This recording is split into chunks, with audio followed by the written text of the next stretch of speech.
Climate security goes hand in hand with energy security. Putin's abhorrent war in Ukraine and rising energy prices across the world are not a reason to go slow on climate change. They are a reason to act faster. It is up to the G20 countries responsible for 80% of global emissions that we are beholden to for our survival.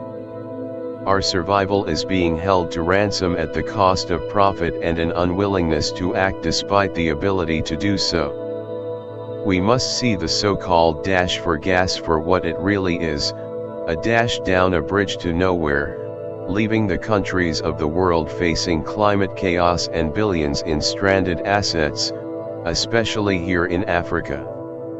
We have to move beyond the era of fossil fuel colonialism. There is no money going to Sub-Saharan Africa. Full stop. I would like to challenge everybody, do more. We are, in fact, climate negative. But despite this, we are highly climate vulnerable. Promises made must be kept. Therefore, on behalf of all children and the next generation, we urgently call on historic emitters to do their part to safeguard our world. My country is doing our part with the limited resources and capacity. When nations such as Pakistan undergo the kind of profound shock they've just gone through, when small island nations in the Caribbean every year worry about in 12 hours losing a third or more of their GDP, you have created an economically impossible scenario.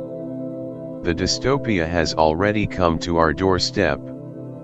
The political advances we make here will have very little meaning on the ground unless there is a transfer of resources that shifts the needle on how people face the future.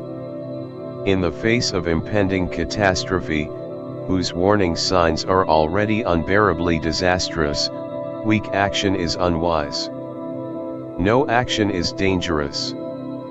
The global fossil fuel crisis must be a game changer. So let us not take the highway to hell, but let's earn the clean ticket to heaven. Greenhouse gas emissions keep growing. Global temperatures keep rising. And our planet is fast approaching tipping points that will make climate chaos irreversible. We are on a highway to climate hell with our foot on the accelerator. There can be no effective climate policy without the peace. There are still many for whom climate change is just rhetoric or marketing, but not real action.